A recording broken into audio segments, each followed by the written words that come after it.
Bueno, pues buenos días. Yo ya es la última parte de todo lo que corresponde a COVID. Yo ya no voy a ahondar un poquito en todo lo que se les ha platicado del virus, ni su patología, ni su incidencia, sino que voy a hablar específicamente acerca en cuanto a lo que respecta de los trastornos del sueño. ¿Por qué los trastornos del sueño? ¿Qué tienen que ver en esto de los tiempos de COVID? ¿O nada más es una moda porque todas las patologías tienen que ver por los tiempos de COVID? Pues no. Un poquito, lo único que quería mencionarles, según la estadística de ayer, no me deja avanzar, ahí se ve, es la presencia de la cantidad de casos, acá los puse arriba, de casos confirmados, los recuperados y las defunciones que tenemos. Malamente, por nuestra mala educación, en lugar de ir al descenso, vamos al ascenso, sobre todo América Latina y México en particular. Entonces, por eso la importancia de ver qué consecuencias vamos a tener en cuanto al dormir. Y me gustó mucho esta publicación donde ellos hacen, y como todos nosotros como médicos, una de las cosas que se ha hecho hincapié son las comorbilidades en el tratamiento y la evolución de aquel paciente que tiene o ha padecido el COVID, donde se ha visto que el paciente que tiene hipertensión, obesidad y diabetes es el que ventilatoriamente le ha ido más mal, ha requerido intubación o muchos de ellos han muerto. ¿Por qué hacer yo hincapié en la hipertensión, la obesidad y la diabetes? Porque aunque no lo creamos, tiene mucho que ver estas tres patologías con el sueño y por lo tanto, ahorita veremos brevemente una revisión rápida. ¿Qué pasa? ¿Por qué la relación? Pues porque el sueño se relaciona estrechamente con el control de múltiples funciones endocrinas, metabólicas, liberaciones de hormonas, metabolismo de carbohidratos y por consiguiente el control del peso y la obesidad. ¿Sí? Aquí les puse los cambios fisiológicos que tenemos relacionados con el sueño para poder tener o ver por qué la relevancia del sueño tiene que ver también en esta patología y influye a favor o en contra cuando ya tenemos el virus. O ahorita vamos a tocar otro tema también relacionado con el sueño y con este virus. Pues aquí principalmente es ver qué pasa con la presión arterial, cómo podemos ver los cambios tanto en el sueño REM y en el sueño no REM, cómo la presión arterial varía, es diferente, no hay elevaciones, es variable en el sueño no REM, en el sueño REM hay elevaciones cortas, así también la frecuencia cardíaca que disminuye por predominio parasimpático en el sueño no REM, y es inestable de forma, por ritmos propios durante el sueño REM. Y en cuanto al sistema nervioso autónomo, pues hay menos función simpática en el no REM y más parasimpática en el sueño REM. Esto es importante recordarlo. ¿Por qué? Porque si el paciente, cualquier paciente, no nada más el paciente infectado por el virus del SARS-CoV, esto es en condiciones normales, en sueño normal, ¿sí? Si nosotros tenemos alterado el sueño, esto varía o hay un desbalance importante. Y no solamente las funciones respiratorias, cardíacas, se producen o tenemos durante el sueño, ¿sí? ¿Qué otras cosas? Tenemos hormonas que aumentan durante el sueño, como ¿cuál? Pues la hormona del crecimiento, la insulina, la serotonina, la melatonina, que van aquí de la mano, y la interleucina 1. Se ha visto, y no les quise, bueno, ahorita les pongo otra diapositiva rápida porque tenemos poquito tiempo.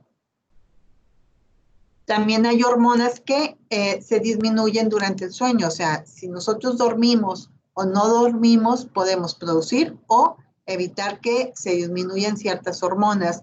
Por ejemplo, las que se disminuyen son las catecolaminas, las liberadoras de la tirotropinas, las adenocorticotropinas, las liberadoras de corticotropinas. Si se fijan, todas estas son estimulantes, mantienen o alteran la presión arterial. Y dentro de algunas de las hormonas también que se produce y que es muy estudiada y que tiene mucho que ver porque es un antioxidante, es la melatonina, ¿sí?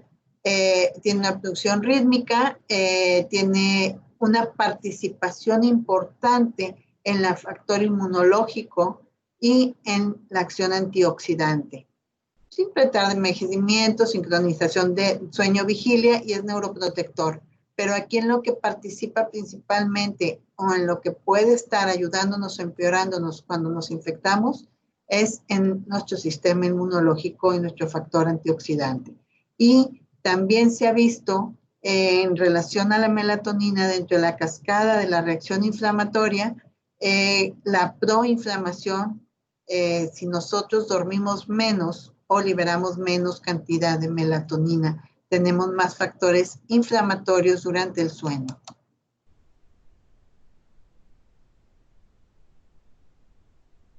Resumiendo, son los cambios normales que tenemos durante el sueño. ¿Y eso qué tiene que ver, doctora? Pues bueno, ahorita lo veremos en algunas patologías, pero en lo que se ha visto y se ha revisado en factor del dormir en relación al COVID-19, ha sido sobre todo, por ejemplo, en personal de salud y pacientes que han padecido positivos al COVID, en donde, por ejemplo, aquí se hizo un estudio de más de 500 personas en las que se estudió dentro del servicio de salud y se les hizo cuestionario de ansiedad, se les hizo el cuestionario de Pittsburgh para ver la calidad de sueño y otros dos cuestionarios de bienestar.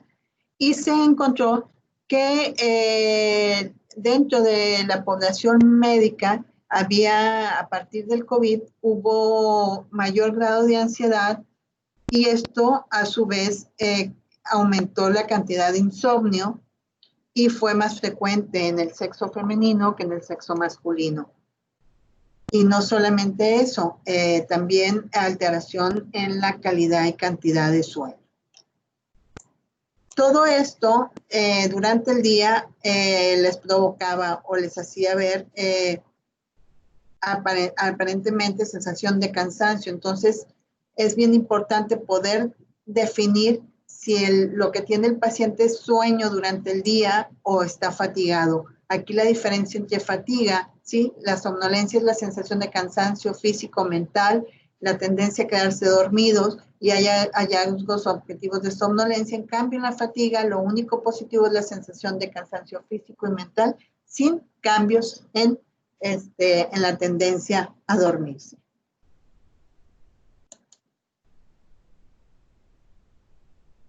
Esta es otra revisión que se hizo el Centro de Salud del Sueño, de la Academia de Sueño, para ver los hábitos a partir, y la calidad y hábitos a partir del confinamiento y del COVID. Y se encontró que por el hecho de cambiar a trabajo en casa, de no salir, de estar en casa, se encontró que el 22% de la gente, su calidad de sueño empeoró, sin tener antes ninguna otra alteración.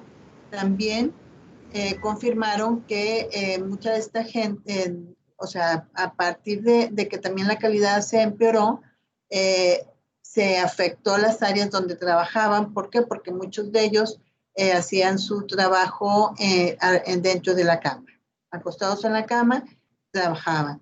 Y se vio la diferencia entre las mujeres y los hombres, siendo mayor en las mujeres que en el hombre, y la diferencia en la alteración del sueño. Y también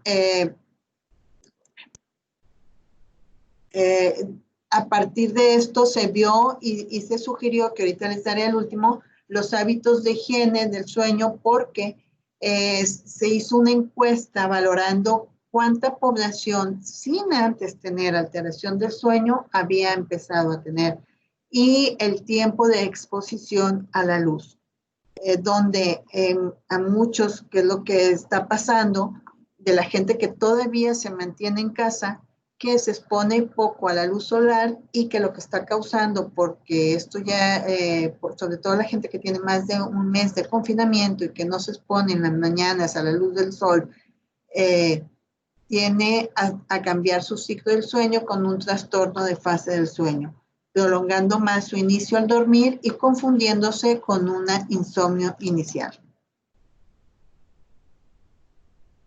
Es lo que les comentaba, cuáles son los efectos, no solamente sociales, sino también del sueño durante este aislamiento social.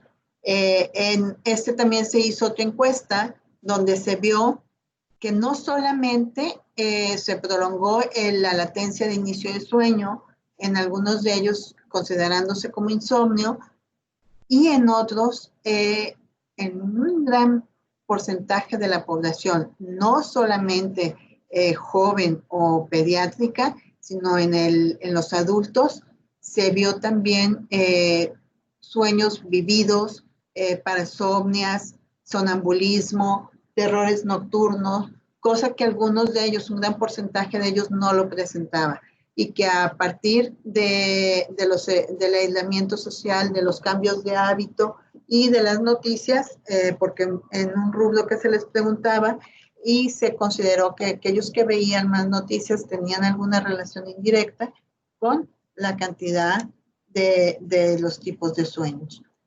Hubo otro estudio que se hizo en Francia, en el Centro de Investigación de Neurociencias de Lyon, donde ellos valoraron los sueños vividos y extraños.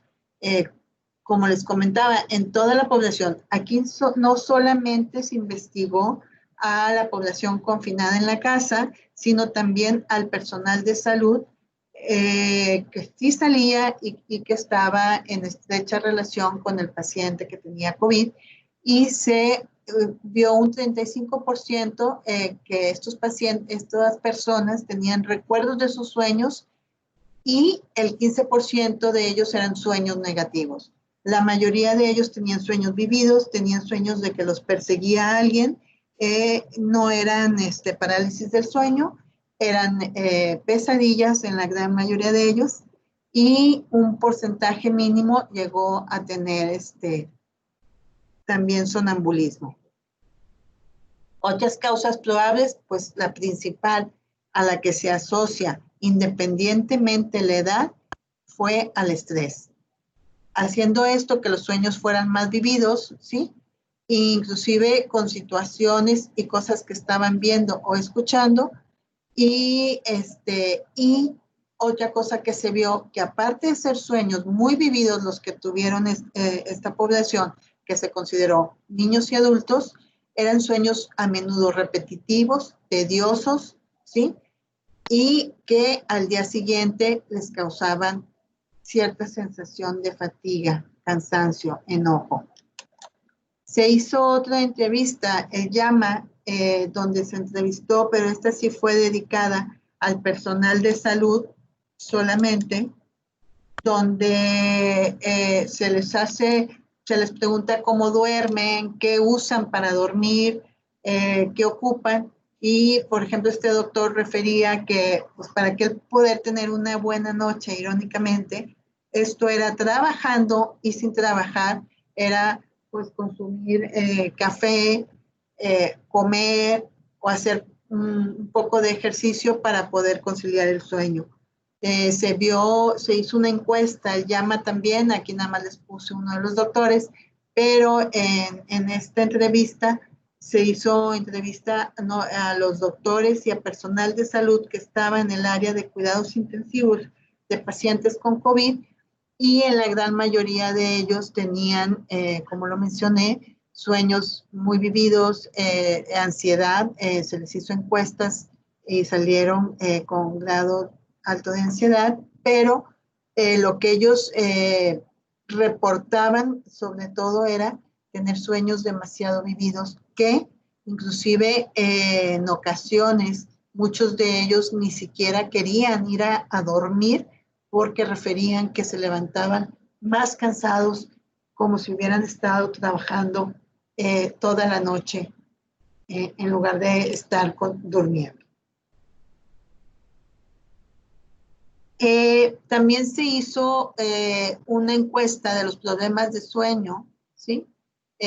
A pacientes, a cuidadores de pacientes enfermos con COVID, confinados en su casa, donde se vio que aumentaron también, no aquí los sueños nada más vividos, sino realmente pesadillas en aquel cuidador de un paciente con positivo para COVID.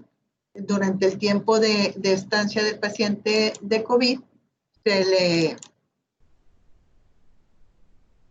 se vio. A nosotros nos hicieron una entrevista aquí en el servicio de neurología preguntando que cuál era la alteración de la calidad del sueño en la población, y nosotros también reportamos no solamente sueños vividos, sino el aumento de insomnio en pacientes jóvenes previamente sanos que nunca habían presentado ninguna alteración en su dormir, aumentando y siendo sobre todo el insomnio una de las causas que empeoró. Estos son algunos de los trastornos de sueño. Tenemos una gran intensidad de trastornos, pero que se aumentaron en un porcentaje más del 30%, siendo en su mayoría el insomnio durante esta época de COVID, insisto, y no solamente en el personal de salud que trabaja en relación con pacientes infectados, sino también debido al confinamiento y los cambios de horario y de alimentación y de ritmo de vida, se vio un incremento principalmente en el insomnio, aumento de peso y aumentando el índice de apnea en pacientes ya conocidos como SAOS, y un porcentaje un poco menor en piernas inquietas, causando insomnio, reportándose como dificultad para iniciar el sueño, y un porcentaje de un 20% de trastorno de fase en todo tipo de población, que inclusive la Academia Americana de Sueño y la Academia Europea están valorando los cambios que va a haber a todas estas personas que debido al confinamiento tuvieron un trastorno de fase, ver cuántas de ellas al incorporarse al nuevo ritmo de vida, cuántas de ellas se quedan con un insomnio o se quedan con un trastorno de fase permanente, que haya necesidad de dar tratamiento específico. ¿Por qué el insomnio aumentó? A pesar de que, además de ser la primera causa de consulta, pues por esto, porque una de las causas que lo precipita es el estrés, la vulnerabilidad, ¿sí? El miedo, la cantidad de noticias. Ustedes me dicen cómo voy. Me faltan unas poquitas, ¿vamos bien? ¿No? Ya se pasó, doctora. Pero... ¿Ya me pasé? Sí. Pero... ¿Me dejan un minuto? Sí. Nada más los cambios que produce el insomnio. O sea, si el paciente parte tiene cambios que tiene neuroendocrinos, nerviosos, los cambios digestivos, cardiovasculares provocados por el insomnio. Hubo otra revisión también rapidita de pacientes donde referían a dormir poco o nada en el Reino Unido, encontrando 38% de los encuestados con cada vez menos posibilidad de dormir, ¿sí? Y trastornos en un 15% entre el mes de febrero y marzo, aumentando la cantidad de los trastornos del dormir. Los cambios durante la respiración, nada más estos últimos dos. La Academia Americana de Sueño, una de las recomendaciones que hace generalmente sin COVID, son estas establecidas, que se las pongo yo acá un poquito, tener un horario de sueño, dormir a la misma hora, con previa higiene, o sea, dejar de comer unas horas antes, usar la cama solamente para dormir, no hacer ejercicio 2 horas antes de dormir, en la mañana hacer ejercicio o exponerse al aire libre, los dispositivos electrónicos, aunque tengan luz azul, evitarlos 1 hora antes de dormir y no dejarlos en relación con nosotros. Y pues ya algunas otras medidas que les ponía, establecer horarios fijos, alimentación, recordar que la comida y el sueño son binomio importante, y si nosotros afectamos el sueño y la alimentación, todo nuestro sistema inmune somos propensos a tener más factores. Y pues gracias. Muchas gracias, doctora. Seguimos con la ponencia de la doctora Xochitl Ortiz. Ella nos pidió que nosotros compartiéramos su presentación, entonces déjenme... Creo que sí la puedo compartir, ¿eh? Ah, ok, doctora. Ahí voy. Nada más.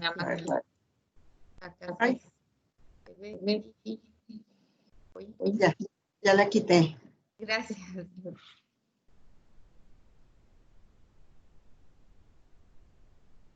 Ahí ya se ve, ¿verdad? Sí, sí se ve. Bueno, perfecto. Bueno, pues yo les voy a hablar brevemente de las implicaciones de los cambios neuropsicológicos en estos tiempos. Como bien pues ya mencionó la doctora Betty Chávez, pues esta situación del COVID implica un estrés, ¿no? Vamos a hablar del estrés. Este esquema pues ilustra lo que también ya nos mencionó la doctora, que ocurre en este sistema tan perfecto y complejo que es el del ser humano, ¿no? Todos los cambios que va a haber a nivel neuroendocrino y pues la liberación de algunas hormonas que pueden ir alterando o dañando este ciclo.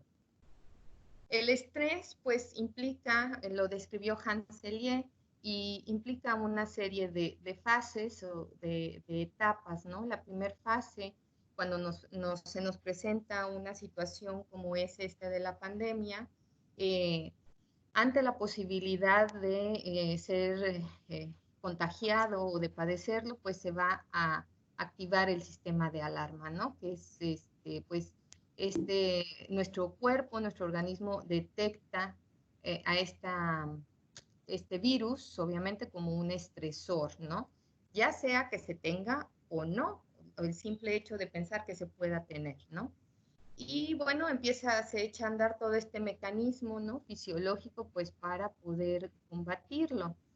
Después de una fase de adaptación en donde pues el organismo, o sea, nosotros tenemos que hacer frente ante este estresor, ya sea tanto a nivel fisiológico, ¿no? Todo lo que va a ocurrir en el sistema para combatir ese virus, el sistema inmunológico, pero también los recursos a nivel psicológico, que es lo que me compete a mí, ¿no?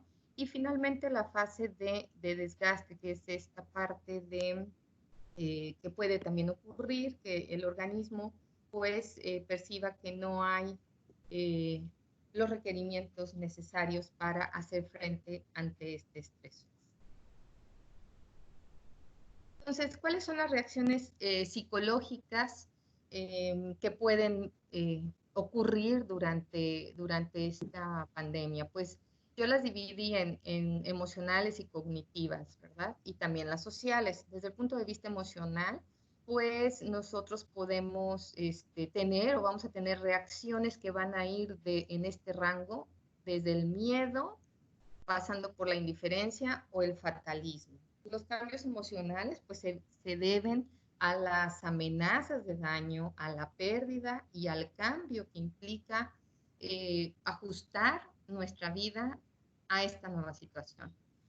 El miedo es una reacción natural que todos los mamíferos tenemos, que todos los humanos tenemos, y vamos a tener dos posibilidades de acción ante esta reacción de miedo.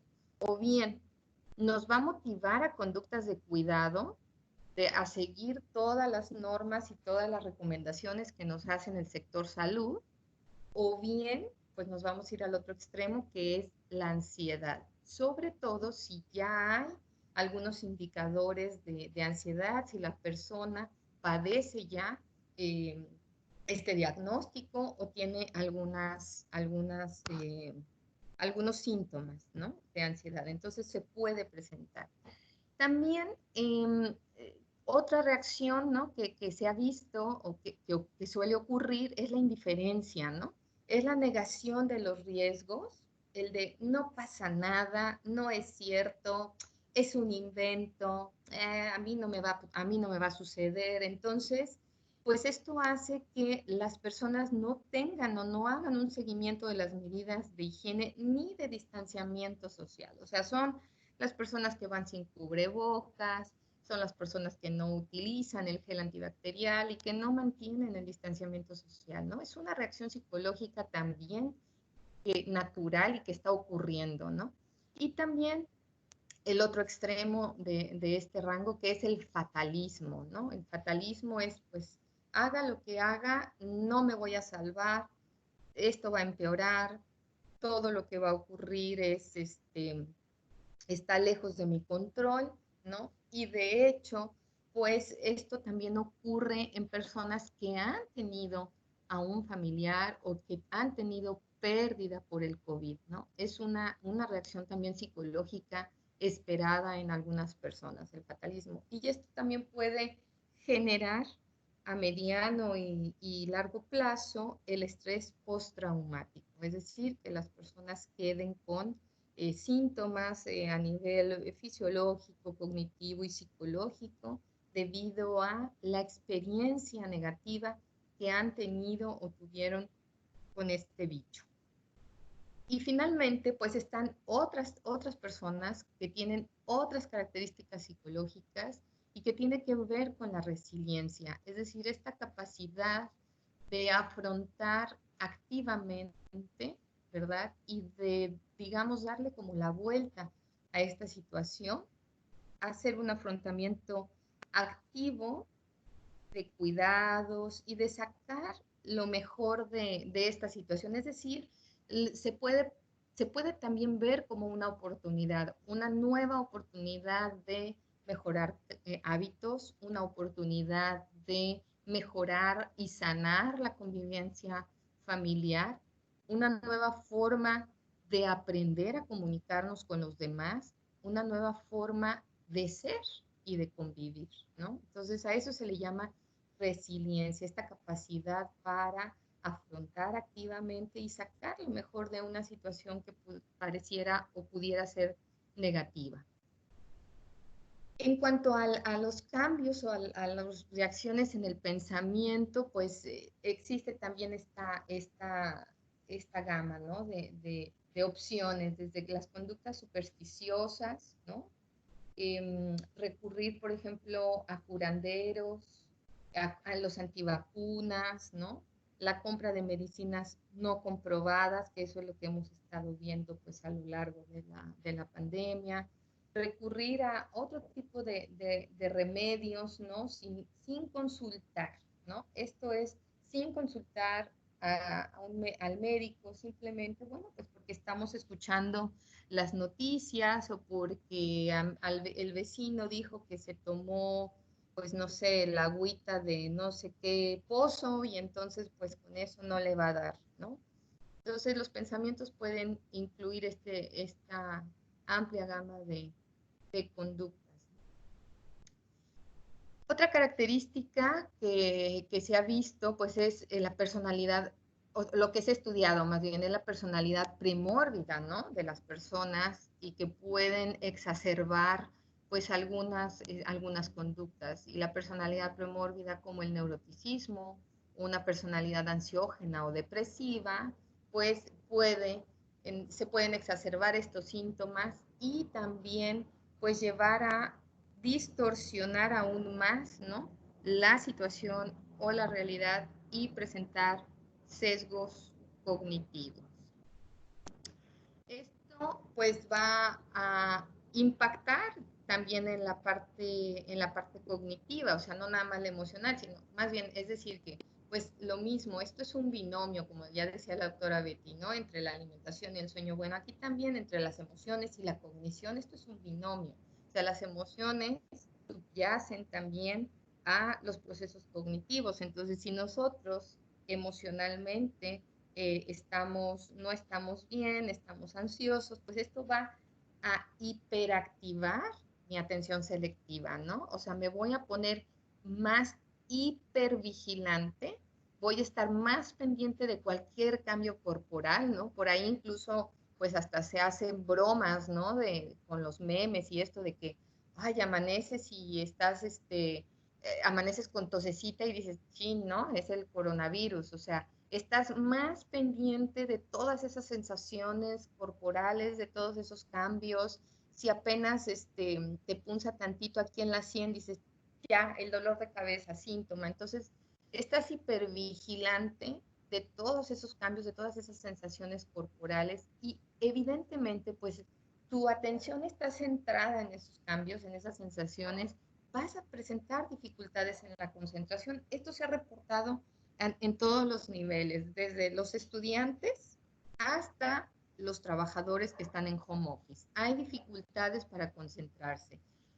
Por todo, o sea, como hemos visto, pues es un conjunto, ¿no? O es una como cascada de eventos, no duermo bien, no como bien, estoy escuchando las noticias, en fin. Entonces, esto hace que realmente yo me pueda concentrar en lo central, que es el trabajo o que es lo académico, ¿no? Entonces la atención se va, digamos, a poner, ¿no? En un primer nivel de activación y va a ser bajo esta característica, la hipervigilancia de las sensaciones o de los cambios corporales. Y bueno, pues algo también que se ha estudiado y que se ha visto, pues son los cambios en las funciones ejecutivas.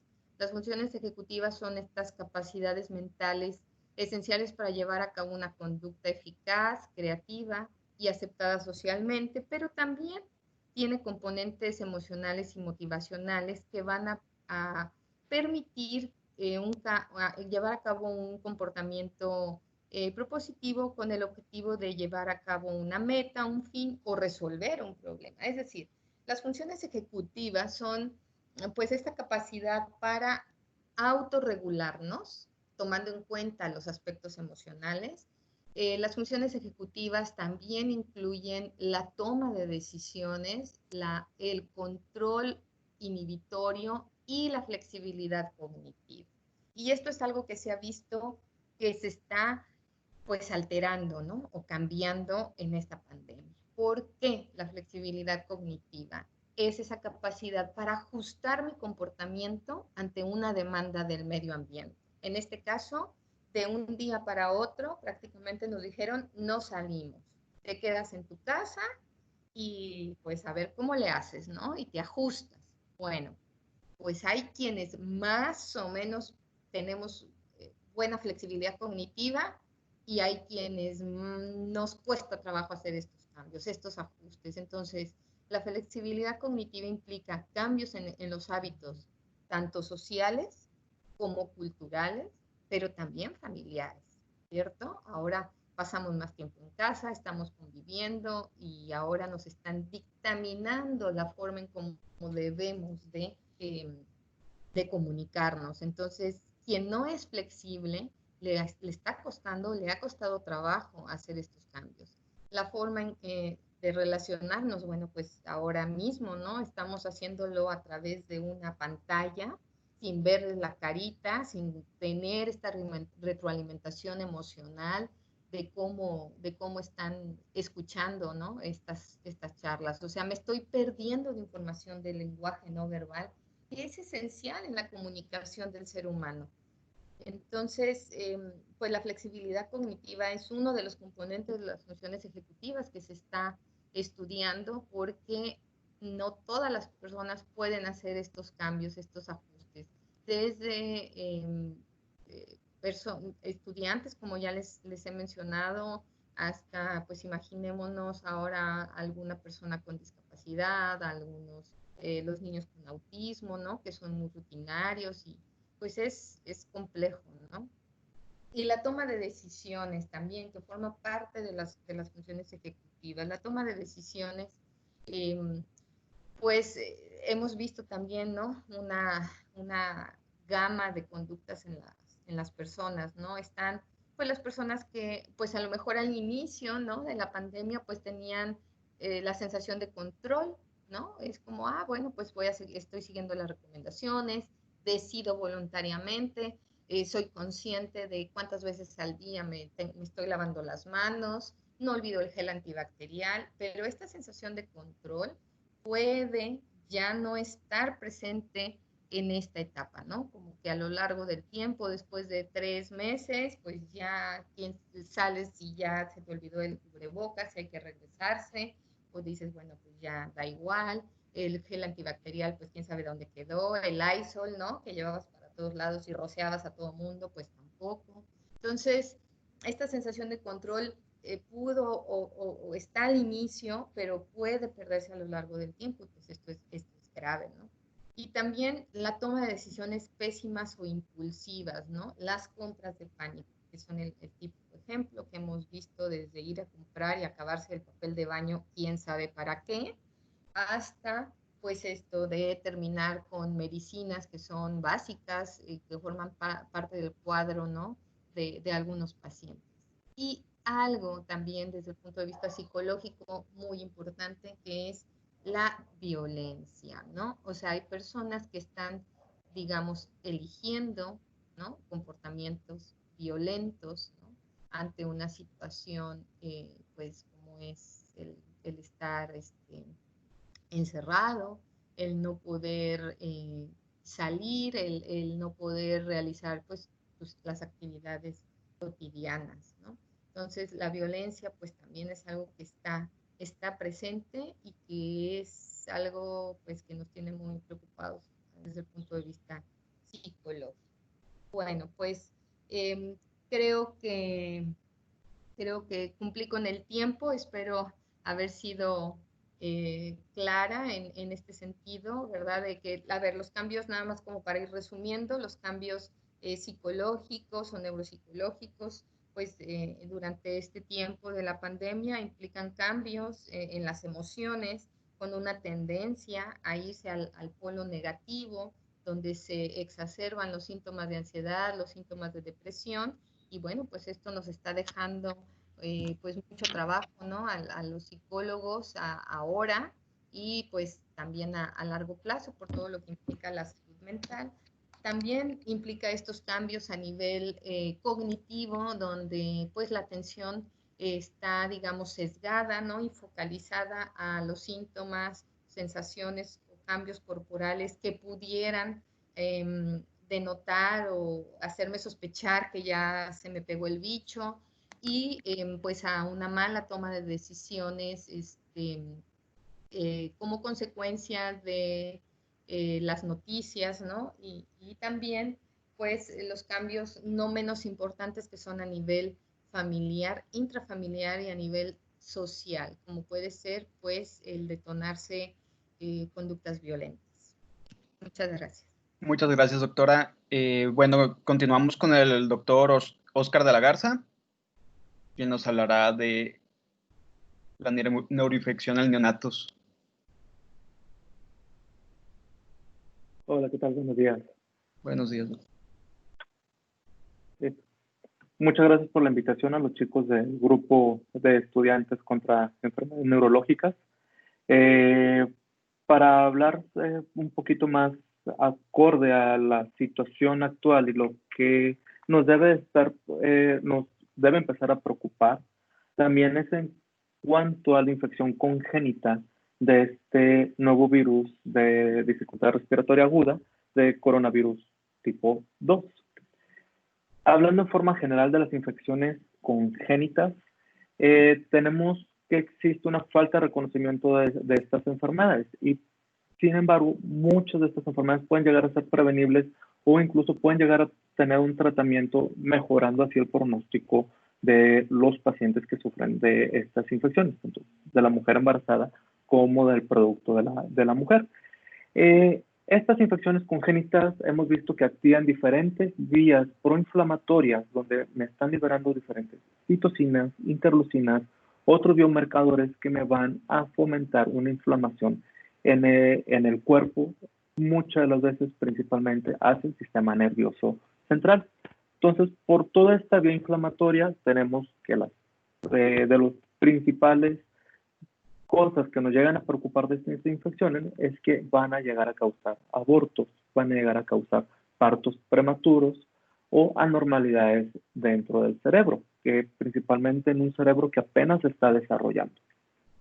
Entonces, este tipo de anormalidades se pueden dividir tanto en lesiones destructivas o inflamatorias o como malformaciones que van a suceder por una alteración en la proliferación de los progenitores neuronales o incluso durante la migración neuronal.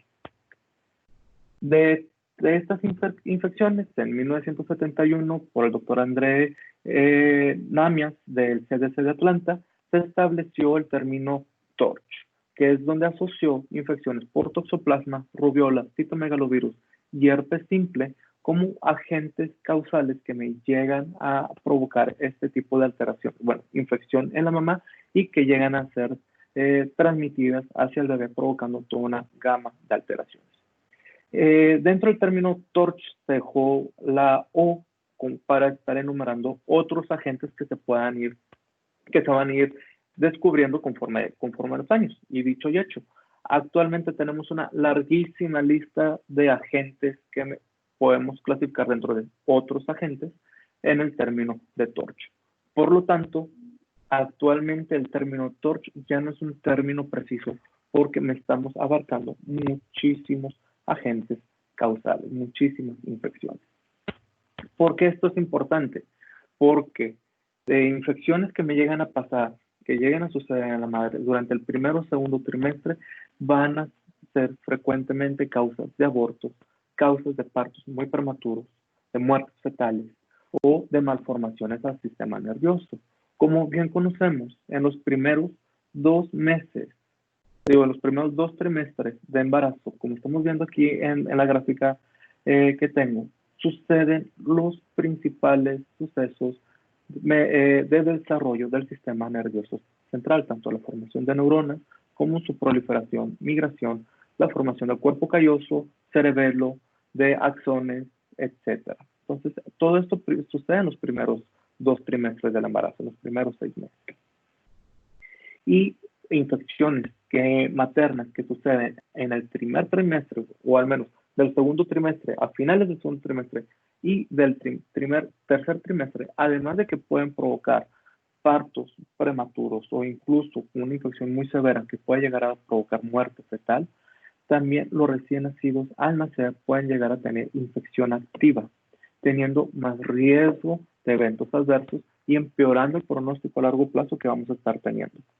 Entonces, además de estas alteraciones que puede tener el recién nacido, tenemos también un alto riesgo hacia el personal de salud que está atendiendo a la mamá y atendiendo al recién nacido. Todo de las enfermedades congénitas, de las infecciones congénitas que conocemos, muchas, como estamos viendo aquí en la lista, se van a asociar con secuelas neurológicas muy importantes, desde déficit intelectual, crisis, vamos a tener alteraciones tanto ceguera, sordera, discapacidad motora, llegando hasta incluso parálisis cerebral, problemas de aprendizaje, etc. ¿Por qué continúa siendo todo esto importante? Porque se están añadiendo cada vez nuevos agentes, ¿sí? Nuevos patógenos que hemos visto que se están asociando a más problemas, tanto maternos como alteraciones fetales. Dentro de los más recientes, los 2 más recientes que hemos tenido que se agregaron a esta lista fueron en 2009 la influenza H1N1 que me provocaba mucho daño a la mamá, me aumentaba el riesgo de hasta 5 veces de muerte materna, me aumentaba hasta 4 veces el riesgo de problemas respiratorios o incluso de llegar a la terapia intensiva la madre. Y posteriormente, con la pandemia que también tuvimos de Zika en el 2016, que se asoció con problemas fetales de microcefalia y más malformaciones en el sistema nervioso central. Entonces, seguimos viendo que se están añadiendo y son datos recientes. Ahora, ¿qué es lo que pasa con este nuevo virus que se encontró en Wuhan, China, en diciembre del año pasado? Todo esto está mostrando un incremento muy, muy rápido de casos. cada día tenemos más casos a nivel mundial, más muertes. Entonces, al ser un nuevo virus y que estamos viendo que está llegando a afectar a una alta cantidad de la población mundial, tenemos que estar seguros que esto no nos vaya a alterar también la formación de los bebés del recién nacido. Tenemos que estar vigilando y estar seguros que esto no se esté transmitiendo al bebé y que no me vaya a causar más malformaciones. Tenemos que estar preparados, incluso antes de que nazcan los bebés y que nos pesque por sorpresa. Dentro de estos antecedentes, como ya se habrá platicado en los días anteriores de esta serie de pláticas, el coronavirus, la enfermedad más frecuente que me va a estar causando es un tipo de gripa común, de un tipo de resfriado común. Sin embargo, hay diferentes tipos de coronavirus que se han asociado a una enfermedad pulmonar mucho más severa, como el que conocimos en el 2003, el SARS coronavirus tipo 1, que inició en China y que se extendió a muchas partes de la población y que duró al menos, si mal no recuerdo, es 1 año, 2 años este virus.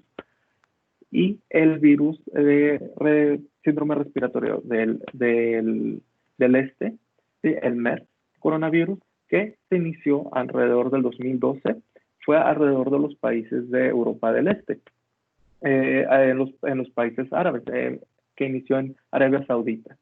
Y no tuvo tanta extensión como el SARS-CoV-1, sin embargo, son virus que los pacientes que se presentaban llegaban a tener una infección respiratoria muy, muy severa. Entonces, dentro de estos dos antecedentes de coronavirus con infección severa, se asoció en las mujeres embarazadas que, al menos el coronavirus 1, se asoció en más de la mitad de los casos de aborto espontáneo y la mayoría de los casos, hasta un 80%, en prematurez, partos prematuros. Al contrario del MERS, que tuvimos una tercera parte de los casos con abortos y con partos prematuros.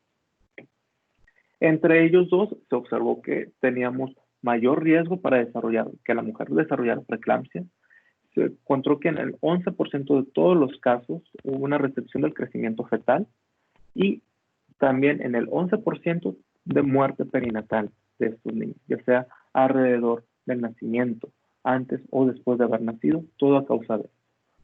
Donde más de la mitad de los casos de los recién nacidos hijos de madres con estas infecciones tuvieron que ser internados en cuidados intensivos por un síndrome respiratorio también severo.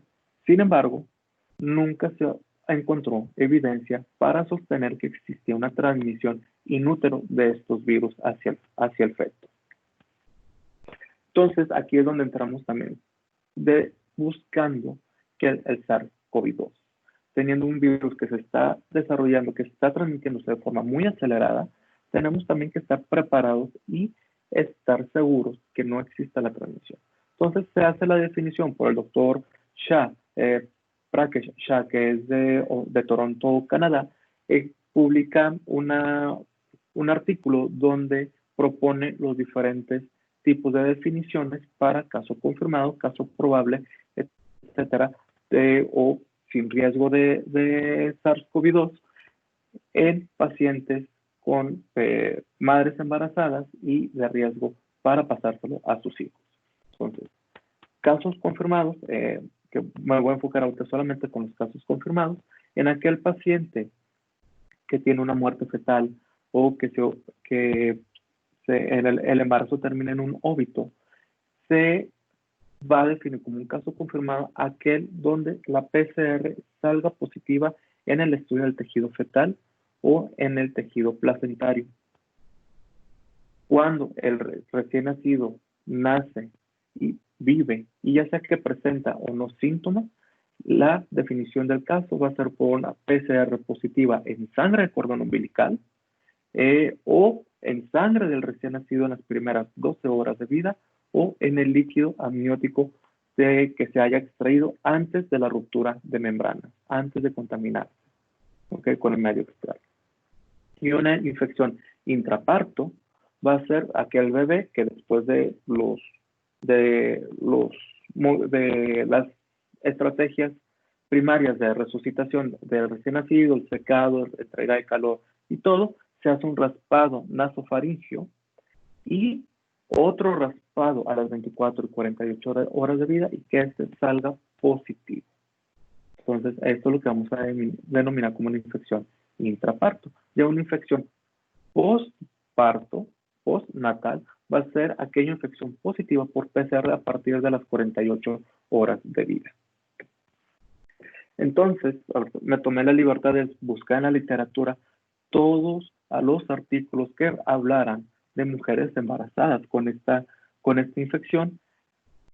Los dividí en dos tipos, como estamos viendo aquí. Todos estos estudios, se estudiaron 164 recién nacidos cuya madre tuvo la infección por SARS-CoV-2 en el tercer trimestre de embarazo y que no se demostró transmisión intrauterina. No se demostró infección al recién nacido de estas madres. ¿Ok? Se hizo, como lo estoy poniendo en la tabla, la mayoría se les hizo un raspado de nasofaringe, PCR por raspado de nasofaringe o PCR en sangre, y en algunos estudios también añadieron el estudio del líquido amniótico, del cordón umbilical o de la placenta. Cabe recalcar, de todos estos estudios solamente se estudió dos placentas, las cuales resultaron negativas para el estudio de PCR. Sin embargo, también se presentaron otros estudios en donde sí se está confirmando una infección congénita, donde el recién nacido salió positivo para infección por SARS-CoV-2. Entonces, de entre todos estos, que fueron 69 recién nacidos, de todos estos estudios, se confirmó la presencia del virus de forma congénita en 13 pacientes, todos en el tercer trimestre. Este único paciente en este reporte de caso fue una muerte neonatal a finales del segundo trimestre, y aunque la autopsia salió negativa, sí, para la PCR de tejido fetal salió negativa, de líquido amniótico y la placenta del lado neonatal, del lado del bebé, salió positiva para PCR y con cambios inflamatorios. Entonces, como lo estoy mostrando aquí también, se estudiaron los placentas por la parte neonatal, por la parte pegada hacia el recién nacido y no hacia la parte materna, donde estas primeras dos salieron positivas, donde una salió negativa. Entonces, esto también nos está orientando más y nos ayuda a confirmar la infección congénita de estos pacientes. Además, que en 4 pacientes se confirmó la presencia de anticuerpos contra el SARS-CoV-2, tanto anticuerpos IgG como anticuerpos IgM, que en un ratito voy a platicar de eso. En sí, de todos los embarazos que encontré en la literatura médica internacional, fueron 233 embarazos reportados de forma positiva para SARS-CoV-2.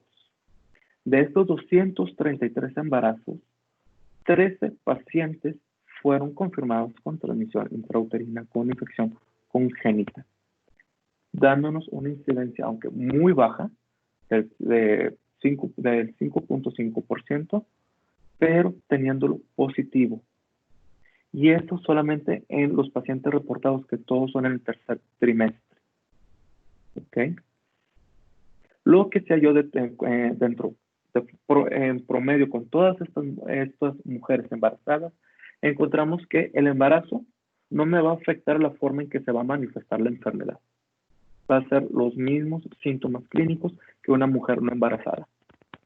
Y, sin embargo, comparado con mujeres no embarazadas, se vio que los síntomas van a ser más severos, teniendo mayor riesgo para que la mujer termine con ventilación mecánica o mayor riesgo de mortalidad.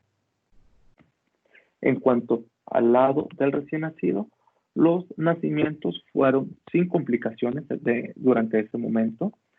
La mayoría de los bebés nacieron por cesárea en lugar de por parto, por recomendación de sus médicos. y tuvimos una alta incidencia de prematurez. Casi un 60% de los recién nacidos nacieron antes de las 37 semanas. ¿Sí? El promedio fue entre de las 34 y 37 semanas del nacimiento de estos niños. Fueron prematuros tardíos. Los pesos variaron desde el rango más bajo de 2.600 gramos hasta 4.000 gramos, 4 kilos. Y los Apgar al primer y quinto minuto de vida fueron un Apgar bueno de 8, mejorando a 10 en la mayoría de los casos de estos bebés. Ahora, hablando de la placenta, la mayoría de las placentas estudiadas, que son pocas realmente, no mostraron datos de infección en todas las mujeres embarazadas positivas a SARS-CoV-2. Sin embargo, hubo placentas donde sí tuve cambios inflamatorios y principalmente fueron aquellas placentas en las que se reportó la transmisión del virus al niño. Entonces, se presentaron datos inflamatorios crónicos, ¿sí?, hacia tanto el lado materno como del lado fetal. ¿Sí? Se observó también infiltrado en macrófagos y se llegó a aislar también el virus, tanto en la superficie materna como en la superficie fetal, en el líquido amniótico y en el cordón umbilical. Entonces, es algo muy interesante y es donde vemos que sí es posible la transmisión intrauterina de este virus.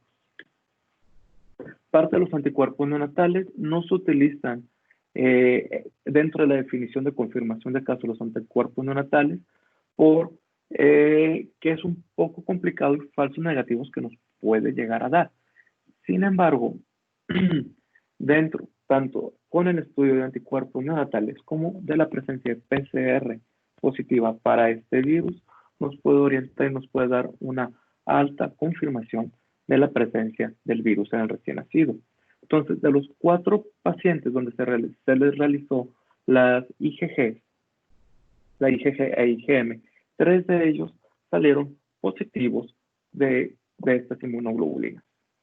Se encontró una elevación de la inmunoglobulina tipo G, esta que me va a estar indicando una infección ya un poco alejada del recién nacido. Sin embargo, esta IgG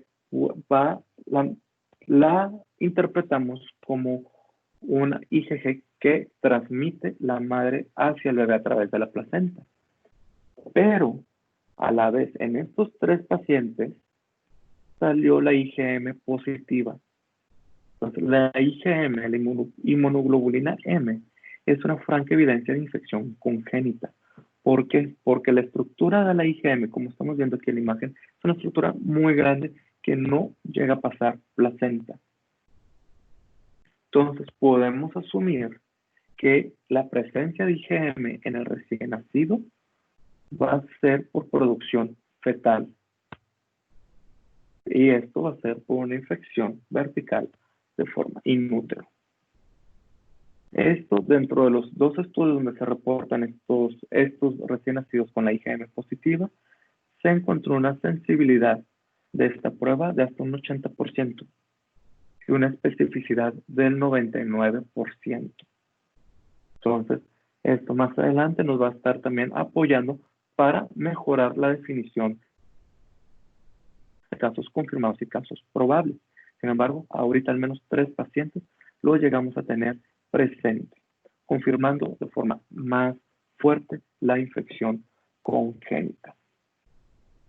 Bueno, esto en sí a grandes rasgos no tenemos tanta información como nos gustaría de este virus, es algo nuevo. Toda la información que tenemos de esta infección es durante el 3er trimestre. Y ya confirmamos que sí hay paso del virus hacia el bebé. Me falta ahora ver todas aquellas embarazadas del segundo trimestre, de forma temprana el segundo trimestre, que adquieren este virus y ver qué daño me va a provocar al bebé en desarrollo, principalmente a ese cerebro que se va a estar formando en la pancita de la madre. ¿Ok? Todos como mencionaba, todos estos casos son reportados cerca del nacimiento. Me falta estudiar antes, desde el principio del embarazo, para ver cómo les va a estos niños. Si me llega a afectar a pérdida del producto muertes fetales o anormalidades cerebrales. Dentro de lo que se ha publicado hasta ahorita, sí se ha demostrado infección congénita en el recién nacido, aunque es muy baja. Tenemos hasta una incidencia del 5%. Es baja, pero sí existe y tenemos que empezar a considerar esto. Y además esto me lo está dando el apoyo que vimos el virus y vimos inflamación en las mujeres infectadas, embarazadas infectadas, en placenta, líquido amniótico y cordón umbilical. Entonces es muy importante para estarlo considerando todas las madres que vamos a estar viendo durante el embarazo. ¿Okay? Si igual alguna duda, si existe algún comentario, con toda confianza. Muchas gracias, doctor. Vamos a continuar con el chat de preguntas, si le parece. Si le parece a los tres ponentes. Algunas de las preguntas que nos hicieron llegar a nuestro chat antes de pues, las ponencias propiamente era que qué estaba pasando aquí en México, porque hace días salió la noticia que 50 pacientes embarazadas habían fallecido ya en su tercer trimestre. ¿Qué es lo que estamos haciendo aquí en México para lidiar con esta situación? O si se están estudiando si había infección en ellas.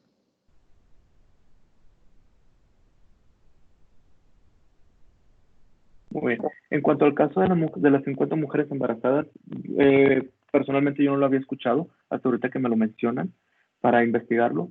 Las medidas que se están tomando ahorita, o al menos la recomendación de la OMS, sigue siendo que la transmisión por parto natural, o sea, transmisión por vaginal, por los fluidos vaginales hacia el recién nacido es muy baja, ¿sí? Solamente se encontró presencia de, bueno, la PCR positiva en líquido vaginal en un caso reportado a nivel global. Entonces, ante la falta de evidencia, la OMS sigue recomendando parto porque en la mujer embarazada puede ser más riesgoso una cesárea, más en una mujer con infección confirmada, puede ser más riesgo una cesárea por todo lo que tiene que llegar en cuanto a anestesia que el parto hacia el recién nacido. Obviamente se pide que protección con los médicos, todo el equipo de protección personal, mascarilla, careta, bata, todas las medidas de protección para hacia la madre infectada y hacia la posible infección del bebé. No existe ahorita un protocolo o unas indicaciones precisas para mandar al estudio de placenta, líquido amniótico o de cordón umbilical. Es algo que al menos en lo personal yo he estado recomendando a compañeros pediatras y compañeros neonatólogos que toda madre que tenga sospecha mande la placenta patología a estudiar porque nos va a dar mucha información. Es la caja negra, así como en los aviones, es la caja negra de todo el embarazo y me da información que puede estar pasando, aunque el recién nacido se encuentre asintomático. Dentro de otras recomendaciones, sigue la OMS recomendando el seno materno. No se ha encontrado, al menos dentro de lo que yo revisé, de los pocos estudios donde estudiaron la leche materna, no se encontró presencia de virus o presencia inflamatoria en leche materna, por lo que se sigue recomendando la lactancia con estas madres. Obviamente teniendo medidas de protección, tanto mascarilla, careta, al momento de estar amamantando al recién nacido. Gracias, doctor. Y una pregunta para la doctora Xochitl es que estamos viendo con los trastornos de abuso de sustancias pues durante la pandemia. Era tanto para la doctora Xochitl como para la doctora Betty, pero creo que se tuvo que salir. Entonces, para la doctora Betty era más orientado hacia el trastorno o hacia el abuso de sustancias para intentar dormir, vaya, y para la doctora Xochitl es en general. ¿Qué estamos viendo en cuanto al abuso de sustancias?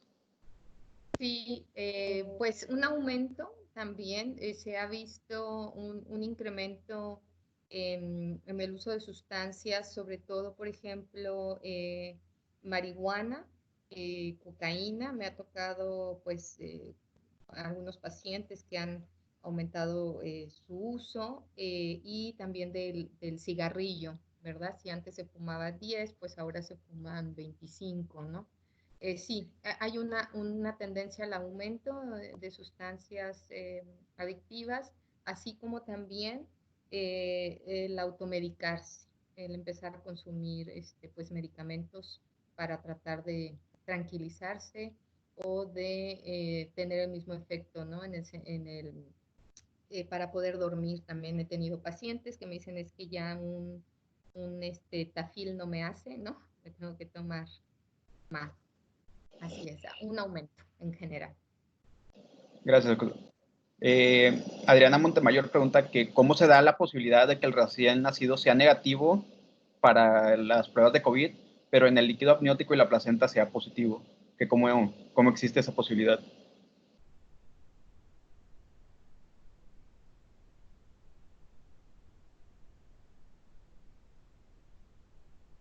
Doctor, tiene apagado su micrófono.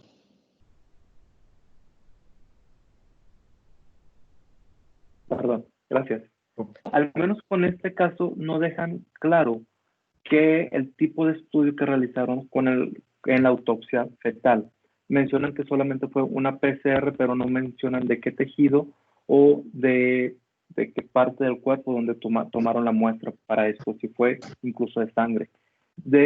Por el otro lado, en cuanto al estudio pues en sí de los productos del embarazo, como la placenta, líquido amniótico, cordón umbilical, esto también va a depender mucho de la superficie que se está utilizando, que en este caso tampoco no lo especificaron, ¿sí? No especificaron si fue más del lado materno o del lado fetal, de la superficie fetal. Acuérdense, al final de cuentas, la placenta es como un filtro.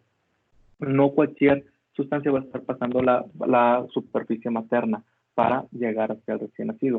Una infección reciente o muy severa puede llegar a poner a la madre en peligro, puede provocar también una muerte fetal, un óbito de estos niños, pero no tener suficiente tiempo para llegar cruzar completamente la placenta hasta la superficie fetal.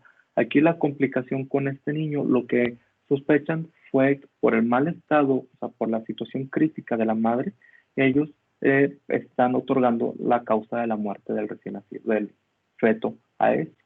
¿Okay? Y en cuanto del estudio de la placenta, es muy probable que haya sido en cuanto a la superficie materna lo que hayan estudiado. Gracias, doctor. Ya se logró conectar la doctora Betty otra vez, me parece. Y pues, sí. Doctor, preguntaban qué estamos viendo con el uso de sustancias para tratar el insomnio y para tratar estos trastornos del sueño. Bueno, lo que pasa que aquí hay que ver primeramente si es un insomnio por alteración de la fase de sueño, ¿sí? Por estar en lugares oscuros, por mantenernos mucho tiempo con computadoras, teléfonos, que vamos atrasando nuestra fase, alteramos nuestro ritmo circadiano. Y entonces aquí, si es por alteración del ritmo circadiano, no necesitamos un inductor del sueño que sea controlado, sino tenemos inductores que nos ayudan, por ejemplo, la melatonina u otros derivados que nos pueden ayudar, pero tenemos que saber a qué hora darla, porque si no nosotros podemos provocar todavía más prolongación del inicio del dormir.